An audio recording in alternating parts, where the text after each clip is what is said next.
What's up, guys? Welcome back for another video. Today we're going to be taking a look at a mini survival kit, emergency or disaster kit that you can put together. This is one that I DIY'd a couple years ago. Packs down really small, really lightweight. Really the idea behind this kit is, something small that you could put, in your glove box of your vehicle, or fit in a backpack real easy, in a fanny pack. In your purse, just put it in a day bag if you're going out for a hike. Really small, convenient setup here, really lightweight. It has a lot of capability. So let's take a look at what we've got in here. So starting right up front, always good to have a little bit of cash on you, just in case, you need to get a ride, right? If you're stranded somewhere, or you need to get some gas, if your vehicle ran out of gas, or trade for something, barter. Lots of good things to be said about just carrying a little bit of cash on you. And really having it broken up into, smaller amounts is good too, ones and fives and tens, but always good to carry a little bit of cash. All right, next up, I've got a Write in the Rain notebook here. If you're not familiar with these, they're really, really nice, water resistant. Paper if you need to take notes or leave notes behind for somebody, for a loved one if they're looking for you. Need to leave directions, coordinates, waypoints, things like that. Always good to have a Write in the Rain. I think they even sell those at Home Depot now, but you can also get them on Amazon and things like that.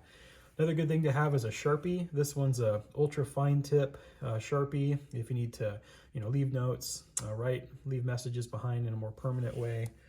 Always good to have a Sharpie. And when I use that Write in the Rain notebook, I always like to carry a mechanical pencil. This is a 0.7 mechanical pencil. Always good to have with extra lead and eraser if you need it. All right, next up we'll look at a couple of tools here. This one you may or may not be familiar with. This is an old military style can opener. I believe this one's the P38 can opener. If you ever need to open up, a can of food for any reason, a disaster emergency, if you get hungry, always good to have a can opener on you. This thing takes up hardly any space. You can put it on your keychain. Good to have for sure. All right, next up, I've got a small folding knife here. This one is by Cricut, and this one is the Pike's Peak knife here. Really good quality, small folding knife, very lightweight. This one was a gift from a friend about 10 years ago. I've had a lot of use with this knife. Always good to have as part of your everyday carry. Very durable folding knife. Has a locking mechanism here so the blade doesn't fold back up on you and get your fingers when you're using it. Then also a little latch here to fold that back up. So always good to have a good quality folding knife in your setup. All right, next up, kind of a multi-use, multi-tool here. This one is a old school Swiss Army knife. This one's got the corkscrew. You never know if you need to open a bottle of wine, right? It's also got the tried and true toothpick here that the Swiss Army knives are known for, and also the tweezers. Those have come in handy a few times if you need to get a splinter out. Always good to have. Also on the Swiss Army knife, you've got a backup blade, you've got a bottle opener, screwdriver, really, really nice. Yeah, backup knife there in case that folding knife is damaged or isn't working anymore. Always good to have that. A little bit smaller blade on that end.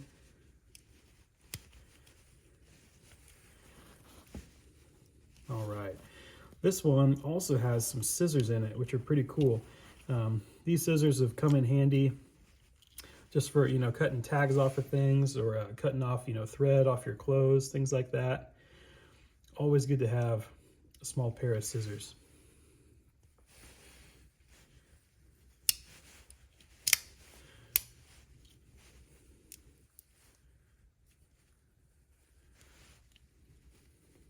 All right, and last but not least here, this Swiss Army knife also has a really good quality folding saw in case you need to cut, like some small limbs or something like that. Something a little more heavy duty than just the knife blade. All right, taking a look at kind of more PPE. This is just a small N95 mask.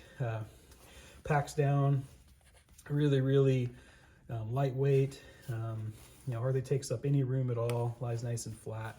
Just make sure you get a good fit with this after it's been stored in a bag for a while. But always good to have a mask in an emergency. And also just a couple pairs of earplugs in case you're in a really loud environment. A lot going on, right? Sirens, ambulance, fire truck, police cars, things like that. Always good to have some extra ear pro just in case. All right, next up here, got just a small roll of duct tape. Always good to have duct tape just for making repairs to any of your gear or equipment, patching small holes in things. A lot of uses for duct tape. You can also use it as a fire tinder if you need. May or may not know this, but duct tape is actually pretty flammable. The adhesives in it will catch and take a spark really well. So a lot of uses for duct tape. All right, next up, I just keep a small pen light here. This one is by Coast brand. Not a super expensive flashlight, but it's been very durable. Lasts a long time. This one uses AAA batteries. Always good to have a small flashlight. All right, and I've also got a headlamp here. This one's by Petzl. This one's the Tactica. Really nice and bright flashlight. It has the option to run the red beam. You can also switch that over to a white light. Very bright. This one uses AAA batteries and can also be swapped out to their core lithium battery pack that could be recharged. But yeah, a few different brightness modes here on this one. Really good quality headlamp. I've been very happy with the durability of this one so far. All right, next up, kind of looking at the food and drink things here. I've got just a Kind bar. Always good to have some quick calories, just for some quick protein and carbs. Another good option would be like a Power bar or a Cliff bar, something like that. Always good to carry just a little bit of food if you need it.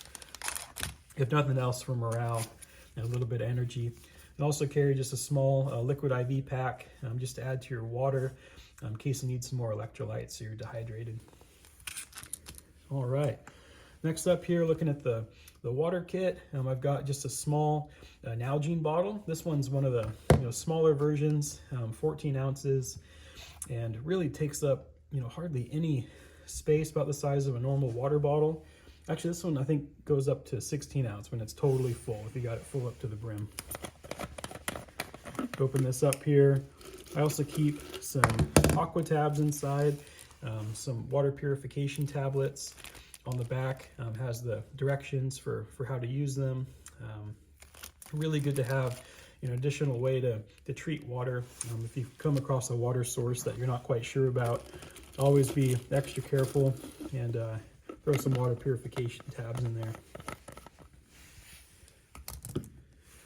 All right, next up, pretty compact water filter solution. This here is a Life Straw water filter. You can kind of see from the picture there.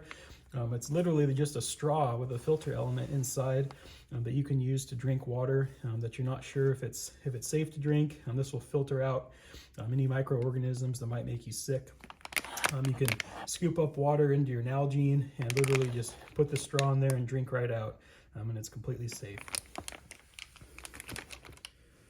All right, next up we'll look at some of the fire starting materials that I carry in this kit. First up are these storm matches. These ones are by UCO. Come in a really nice waterproof container with an O-ring, threads on, really good solid setup. There's a cotton ball in there, which is nice. A little bit of a fire tinder, also keeps the matches from rattling around. It's got an extra striker here, also the striker on the outside of the match container. But these are awesome quality matches. These storm matches here burn a long time. Super wet weather, windy weather conditions. These storm matches will keep going. So really good to get a fire started in bad conditions. All right, next up is my Exotac Bic lighter cover. Just a normal, run-of-the-mill Bic lighter in there. Helps keep it protected so it doesn't, get broken or crushed. Helps keep it waterproof, keeps the striker in good condition. If you haven't seen these before, definitely check them out. The Exotac Bic lighter holder. You can get this on Amazon. And I'll include, links to a lot of these items down in the description of this video. So definitely check that out. This one's also featured in my everyday carry video. All right, next up, just a really basic little fire kit here. Inside of this kit, I keep a small ferro rod. This one here by UST, very compact setup with a striker. Ferrocerium rods are great, to kind of get a spark if you need to, land that on some of your fire tinder to help get a fire going. This is more of a backup option to those matches or to the Bic lighter that I carry. All right, and for fire tinder, I've got a couple UST wet fire tabs. These are great. They'll catch a spark well. They burn for a long time, even in really bad weather. They'll run for 5-10 minutes, even when it's snowing, windy, hailing, raining. Always good to have some fire tinder. Definitely recommend the wet fire tabs by UST. All right, next up here, I've got just a small signal mirror. This also serves as kind of a first aid item if you need to, look at your face or check your eyes or something for any wounds. This one here is by the company Soul, Survive Outdoors Longer. This is more of a military style, like rescue flash signal mirror, or what the pilots used to carry. But it's got a kind of a star there in the middle that you can look through and really focus in on your target that you're trying to signal or to flash in bright daylight. So always good to have a good quality signal mirror. All right, kind of speaking on the first aid topics, this is just a small little boo-boo kit that I put together. It's got basic Band-Aids, a little bit of gauze, also some wound closures like butterfly bandages, some bacitracin ointment, like Neosporin, a little bit of burn gel, burn cream. I also keep some Q-tips in there, cotton balls, a little bit of Tylenol, some Benadryl, and some ibuprofen as well. All right, this is a little bit more heavy duty than the basic kind of boo-boo kit. This is some compressed gauze material that I've got from North American Rescue. Really good for packing, larger wounds, more kind of a trauma item for packing, large wounds that, a Band-Aid wouldn't work. You can really pack this in. This opens up to about 4 yards by 4.5 inches. It's a really well compressed, like 6-ply cotton gauze material. So always good. Doesn't cost much money. Definitely check out North American Rescue. You can get these on Amazon as well. All right, also kind of more of a trauma item is a cat tourniquet. If you're going to carry a tourniquet, I highly recommend carrying the cat tourniquet. These are the gold standard by far for helping, with any extremity bleeding, arms, legs. A cat tourniquet is the way to go. Really don't cheap out on these. These are only about $30, something like that, and are well worth the money. If you're going to carry one, carry a good quality one for sure, and get trained. Can't recommend that enough. Having a tourniquet is great for someone that comes along that might know how to do it. But if you're going to carry one, I highly recommend getting the advanced training to be able to apply a tourniquet correctly and safely. All right, getting into some more kind of hygiene things here. I carry just a small bottle of Purell, some hand sanitizer. Always good to have. Also highly flammable with the alcohol content. So kind of dual purpose item. And also a little bit of toilet paper. It's great to have. You just never know if you're going to need it or if someone else that you're with might need some. A small pack of tissues works really well too. Just keep that sealed up in a Ziploc bag, stay nice and dry. All right, and the last few items here, getting into kind of more shelter and cordage.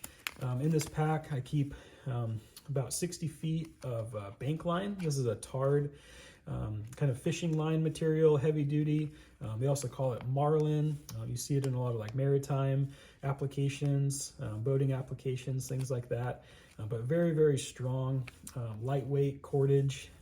Doesn't take up as much room or as much weight as paracord, and will work for a lot of different things if you just need to tie up or repair smaller items. You don't need full on 550 cord necessarily to get the job done. So definitely check out carrying some bank line. That being said, I also do carry just a small 50-foot section here of paracord. This is just the basic stuff that you can get any camping section, any store really, Walmart, Bimart, things like that, outdoor stores. But this is legit 550 cord if you need something a little stronger than that bank line. All right, and then this is just your basic run-of-the-mill emergency blanket. Always good to carry, super lightweight, compresses down really well, very packable, good solution just for a quick kind of emergency shelter if you need to cover yourself, stay warm in bad weather. All right, and all of these items, believe it or not, will actually fit into this gallon Ziploc bag. If you pack it up right, you can fit it all in this gallon bag. That would be just enough if you're going to put together a small kit. And these are actually pretty strong. You could double bag it if you want, but definitely good to keep all the contents dry. The way that I carry it is I put it all in the Ziploc bag, and then I've got just this zippered heavy-duty canvas bag here. Works really well. You can't see the contents that are in it, so a little more incognito. But all these items here will fit in this canvas bag. Again, toss it in, your glove box, fanny pack, your day pack. For you ladies out there, put it in your purse. Really, really good quality. I think I got this one at Harbor Freight, actually. They just started carrying these. Definitely check them out. The Harbor Freight canvas bag. All right, well, that's everything for this video. If you have any ideas of things that would be good to add to this kit, or any recommendations, I'm curious to hear down in the comments as well. What you carry in kind of more of a mini survival kit. Not quite as small as my Altoids 10, more micro survival kit video. But let me know down in the comments what you think. Don't forget to like, comment, subscribe if you'd like to support the channel. All of that really helps keep the channel going so I can keep making these videos for you. And that's it again for this video. Stay safe, everyone. Stay prepared, and we'll catch you next time. Bye, guys.